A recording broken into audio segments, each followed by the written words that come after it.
생활 속 법률 히어로 이승우 변호사의 사건 파일.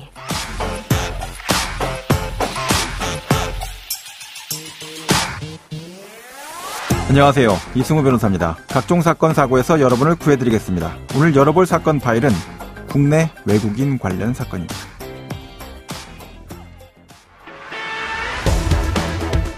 외국인 노동자들 간의 갈등이 집단 폭행과 흉기 난동으로까지 번지는 일이 있었습니다. 흉기 난동은 앞서 이곳에서 벌어졌던 두 나라 외국인 노동자 사이에 불거진 집단 폭행이 발단이었습니다. 사건 파일 오늘의 주제는 외국인의 범죄율에 대한 오해 그리고 편견입니다.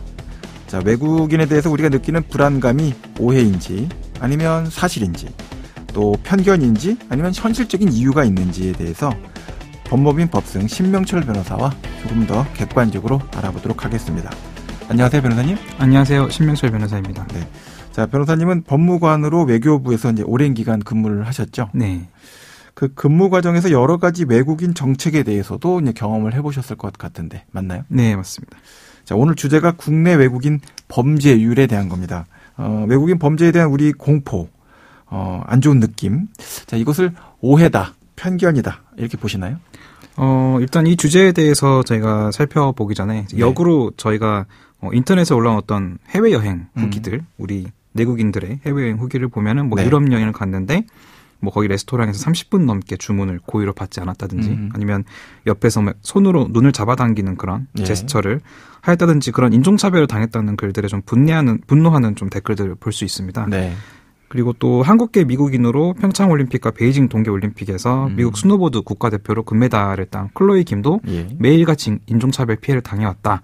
이렇게 호소하기도 했는데요. 네네. 외국에서는 이 아시아계라는 이유로 차별과 편견을 당하는 것에 대해서 저희는 분노하곤 합니다. 그렇죠. 네. 근데 한편 이제 국내 체류 외국인 수가 200만 명인데 네. 역으로 국내에서 외국인에 대한 어떤 오해나 편견이 있는지 이 부분에 대해서는 좀 살펴볼 필요가 있다고 보여지고요. 예. 그 한국 형사정책연구원에서 관련해서 좀 설문조사를 했습니다. 네. 근데 이제 우리나라 사람들은 외국인이 내국인보다 더 위험하고 네. 외국인 노동자들이 범죄율이 더 높고 뭐 불법 체류자들이 많은 범죄를 일으키고 이렇게 생각하는 경향이 매우 강하다. 네. 이렇게 좀 설문조사가 나타났는데요. 그 내용 자체가 현실과 이어집니까? 이 부분에 대해서 많은 좀 연구 결과들이 있었습니다. 네. 그래서 이제 외국인 범죄율에 대해서 연구를 했는데 네. 외국인 수가 늘어나고 있기 때문에 외국인 범죄율이 증가하고 있는 것은 사실입니다. 네. 다만 이제 그 거주 인구 전체 숫자가 증가하고 있다. 예, 예. 전체 숫자가 증가하고 있는데 네. 이제 지금 현재 거주하고 있는 인구 예. 대비 예. 검거되는 인원을 통해서 내국인과 외국인의 지수를 좀 비교를 해본다면은 네. 그 내국인의 검거 인원 지수가 오히려 외국인보다 2배 정도 높다. 이렇게 이제 연구 결과는 나타났다고 합니다. 네네. 다만 이제 이 부분에는 그 수배율 같은 부분은 들어가 있지는 않는데요. 검거는 이제 잡았다는 얘기잖아요. 예, 그렇죠? 맞습니다. 네. 네. 네, 수배율 같은 부분도 좀 확인해보면은 전체 네. 지명 수배자 수가 한 4만 명을 이제 4만 4천 명 정도로 본다면은. 국내가요? 예. 네. 그 중에서 한 2천 명 정도가 외국인에 해당됩니다. 네네. 그래서 우리 인구가 한 5천만 명 정도 되고 외국인 인구가 200만 명 정도 된다면은. 네. 예, 그거에 대해서 좀 비교를 해본다면은 대략적으로 내국인 지수가 조금 더 높은 걸로 이제 이렇게 보여지는데요. 네. 어쨌든, 이런 통계를 봤을 때 좀 외국인에 대한 잘못된 편견과 오해가 있는 것 아니냐 이런 지적이 좀 있습니다. 네네. 다만 일각에서는 이제 강력범죄 비율을 보면은 이제 강력범죄라는 거는 뭐 살인이라든지 강도라든지 강간 이런 강력범죄 같은 경우에 이제 10만 명 기준으로 예. 그 검거 인원 지수를 비교를 했는데 네. 이거는 외국인이 10만 명당 48.2건, 내국인은 44.6건으로 외국인이 조금 더 높은 곳으로 나타났습니다. 강력범죄는 또 외국인이 많이 저지르는 부분은 맞다. 네. 그래서 느껴지는 감정이 남아있을 수도 있겠군요. 예. 그래서 이런 통계가 있어서 이제 뭐 무조건 범죄율이 외국인이 낮다는 주장에 좀 한계가 있다는 지적이 있지만 예. 어쨌든 외국인 범죄에 대한 편견을 좀 최소화해야 된다. 이런 필요가 있다는 점에서는 대체적으로 좀 동의하고 있는 편입니다. 네. 그 앞서 말씀해 주신 여러 통계 자료가 이 외국인의 출입국 관리법 위반도 포함한 건가요? 이 통계에는 출입국 관리법 위반은 포함되진 않았습니다. 네. 왜냐면은 출입국관리법 위반의 경우에 이제 출입국관리법 31조에 따라서 90일 이내 외국인 등록을 하지 않으면은 이제 형사처벌이나 강제퇴거를 하도록 되어 있는데요. 네. 출국관리법 101조에 의하면은 그 관리소장에 고발이 있어야만 검사는 공소를 제기할 수 있게 됩니다. 그래서 대부분의 실무상 강제퇴거라든지 강제 출국을 통해서 출국관리법 위반을 처리하고 있기 때문에 실제로 검사에서 처리되는 사건이 많지 않기 때문에 여기서 들어있는 외국인 범죄는 출국관리법 위반에 포함되어 있지 않습니다. 네.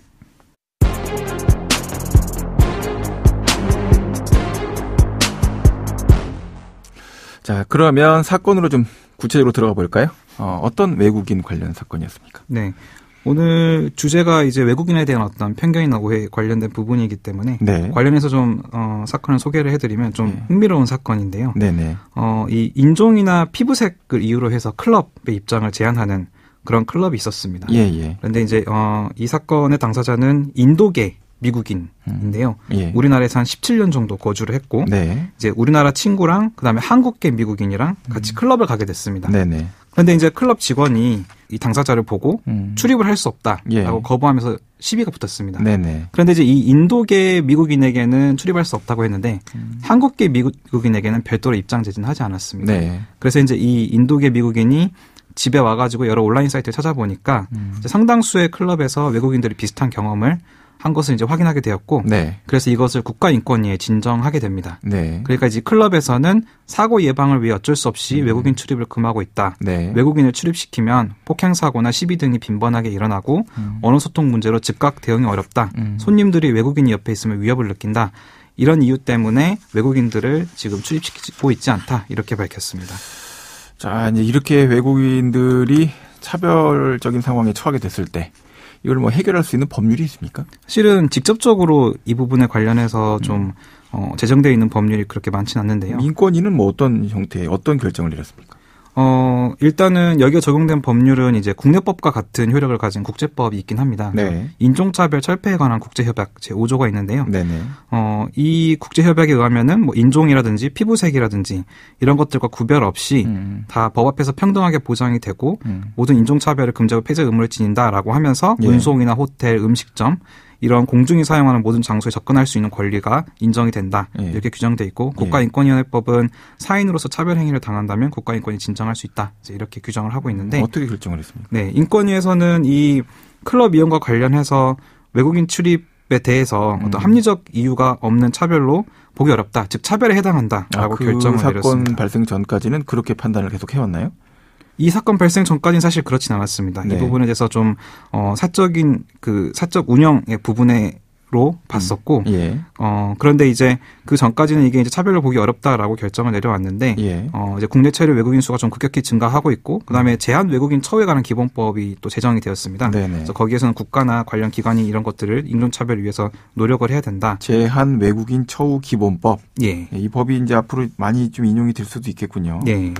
그래서 이런 것들을 고려할 때 이제 인권위 입장도 변화할 필요가 있다라고 봐서 인종이나 피부색 등이 다른 사람을 전면적으로 이렇게 제한하는 것은 불합리하고, 그다음에 영업방해 되는 구체적 행위를 제시를 해서 퇴장이라든지 이런 부분들로 다른 해결 방안 모색이 가능하기 때문에 그것은 평등권 침해 차별 행위라고 판단을 했습니다. 자, 이 문제에 관련해서도 앞으로 갈 길이 먼 것 같은데요. 다음 사건으로 배우 강하늘 씨와 박서준 씨가 출연했던 청년 경찰이라는 영화가 있었죠. 이게 조선족 혐오다 이렇게 문제가 됐던 내용이 있었던 것 같은데요. 그래서 이 조선족을 범죄 집단으로 그린 영화라고 해서 손해배상 청구가 제기된 사건이 있었습니다. 이 서울 영등포구 대림동에서 조선족이 여성을 납치해서 장기 매매를 하는 걸 소재로 한 영화인데요. 이 영화를 제작한 영화사를 상대로 이제 한국에 체류하는 조선족 동포이거나 과거 이제 조선족에서 귀화시험 통해서 한국 국적 취득한 한국인이 이게 인종차별적인 표현이다라고 해서 기본권 침해와 정신적 손해를 입었음을 이유로 1억 원의 위자료 청구를 하였습니다. 재판부는 어떻게 판단했습니까? 이 1심 법원은 이제 결론적으로 1심 법원은 기각을 하였습니다. 그런데 이제 여기서 주장하는 국제협약이나 이런 것들로 개인이 개인한테 손해배상을 하는 것은 좀 어렵다라고 봤고, 그다음에 영화사의 어떤 영화 제작이나 상영이 고의 또는 과실로 인한 위법한 행위로 보기는 어렵다라고 판단해서 기각을 했습니다. 이제 외국에서 이와 같은 판결이 우리나라 사람을 상대로 해서 나왔으면 난리가 났을 것 같은데. 맞습니다. 자, 원고 당연히 항소했겠죠. 항소를 했고 이것도 또 이례적인 또 결과가 나왔는데요. 항소심 법원은 이제 비록 이 사건 영화로 구체적인 정신적 손해가 발생하였음이 인정되지 않는다고 하더라도 원고들이 어떤 불편감이나 소외감을 느꼈을 것으로 보이니까 영화사 측에서 사과의 의사를 전할 필요는 있다라고 해서 화해 공고 결정을 내렸습니다. 네, 지금까지 신명철 변호사와 함께했습니다. 오늘 말씀 고맙습니다. 네, 감사합니다. 생활 속 법률 히어로 이승우 변호사였습니다. 내일도 사건에서 여러분들을 구해드릴 사건 파일 함께 열겠습니다.